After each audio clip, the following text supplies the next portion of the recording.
Video করে আমরা ধন্যবাদ আমার বন্ধুকে আমাকে কিছু বলার জন্য সুযোগ করে দেওয়ার। প্রথমত ও যেভাবে বললো যে আমি টিচার হয়েছি বা শিক্ষক হয়েছি, আমি অত বড় টিচার হইনি এখনো। ছোট ছোট ছেলে মেয়েকে পড়াই। আমি এখানে গ্রিন ভিউ একটা স্কুল আছে, সেখানে পড়াই। আমার নাম মুরসালিম। আমি নতুন করে কিছু বলছি না, এর আগের বারও আমি বলেছিলাম ওই কথাগুলোই। ইভেন আমাকে আমার মতে সেগুলোই ঠিক।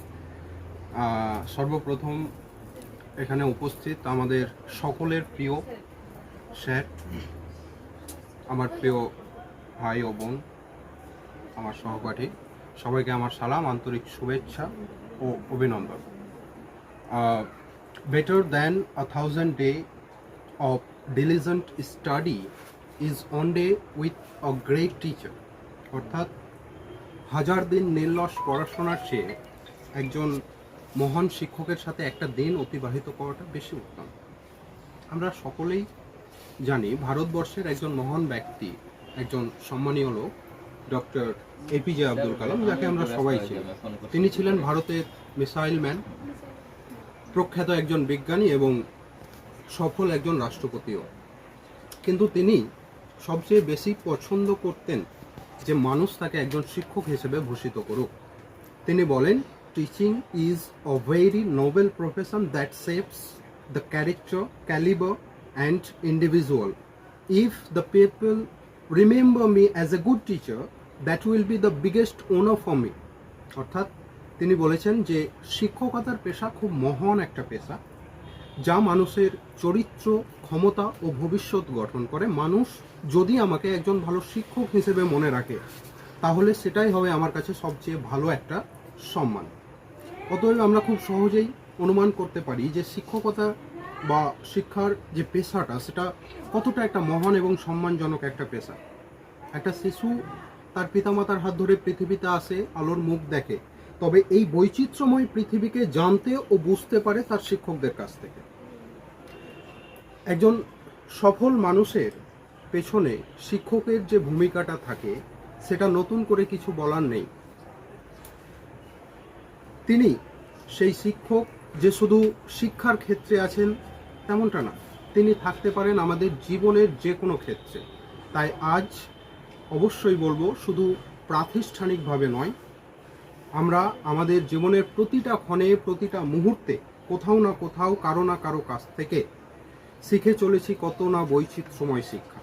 আর এই সারিতে আমাদের অবশ্যই সর্বপ্রথম বিদ্যালয়, বাড়ির মধ্যে থাকা মা বাবা, দাদু দিদা থেকে শুরু করে প্রতিবেশী, আত্মীয় স্বজন, তার সাথে পাশাপাশি পথ চলতি অসংখ্য মানুষ, যাদের কাছ থেকে আমরা শিক্ষা গ্রহণ করে চলেছি প্রতিদিন, প্রতিনিয়ত। আজ সেই অসংখ্য মানুষগুলোর মধ্যে হতে পারে যে কেউ হতে পারে, কোনো টোটো চালকের কাছ থেকে, কোনো ভ্যান চালক, কোনো মজুর, সেই সমস্ত শিক্ষকদের প্রতি আমি আজ আমার অকুণ্ঠ শ্রদ্ধা ও সম্মান জ্ঞাপন করছি। তবে আজকের এই দিনে যে মানুষটির কথা না বললেই নয়, ডক্টর সর্বপল্লী রাধাকৃষ্ণন। এবং 5ই সেপ্টেম্বর ডক্টর সর্বপল্লী রাধাকৃষ্ণনের জন্মদিনকে উপলক্ষ করেই এই টিচার্স ডে অর্থাৎ শিক্ষক দিবসের সূচনা হয়েছিল। তিনি যখন আমাদের ভারতের মাননীয় রাষ্ট্রপতি ছিলেন সন 1962, সেই সময় একদল ছাত্রছাত্রী ডক্টর সর্বপল্লী রাধাকৃষ্ণনকে প্রস্তাব দিলেন যে, স্যার, আমরা আপনার জন্মদিনটিকে সেলিব্রেট করতে চাই। তো তার উত্তরেই তিনি বলেছিলেন, instead of celebrating my birthday, it would be proud privilege if September 5th September is observed as Teachers Day। আর সেই থেকেই 5ই সেপ্টেম্বর দিনটি শিক্ষকদের সম্মানার্থে শিক্ষক দিবস হিসেবে পালন করা হয়।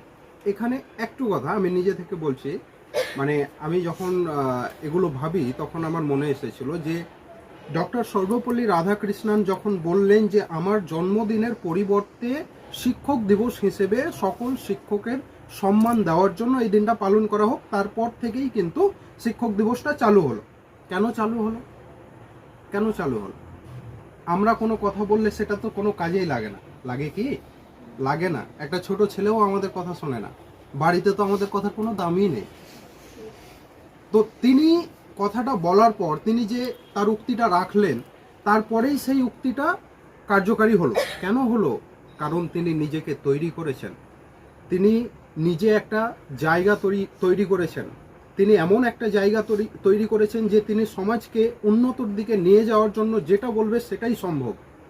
ঠিক একইভাবে আমাদেরকেও সেই রকম একটা জায়গা তৈরি করতে হবে, নিজেকে তৈরি হতে হবে, ইভেন ওরকম একটা জায়গা তৈরি করতে হবে যেখানে আমি আমার সমাজকে এগিয়ে নিয়ে যাওয়ার জন্য, আমার রাজ্যকে এগিয়ে নিয়ে যাওয়ার জন্য, আমার দেশকে এগিয়ে নিয়ে যাওয়ার জন্য যা বলবো সেটাই কার্যকারী হবে। তবে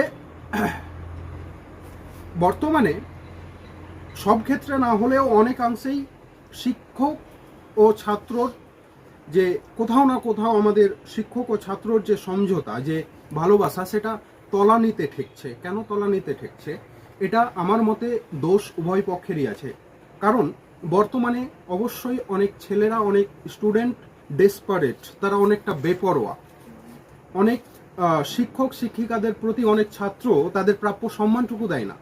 তাছাড়া অনেক শিক্ষকরাও তারা ক্লাসে ঠিক মতো পড়াতে পারেন না, কিংবা তারা তাদের কর্তব্যের প্রতি মনোযোগী নন। শিক্ষকরা যে শুধু শিক্ষক হলেই ছাত্ররা তাদের সম্মান করবে এমনটা নয়। তাদের আচরণে শিক্ষক সুলভ আচরণ ও শিক্ষণীয় কিছু বিষয় অবশ্যই থাকতে হবে।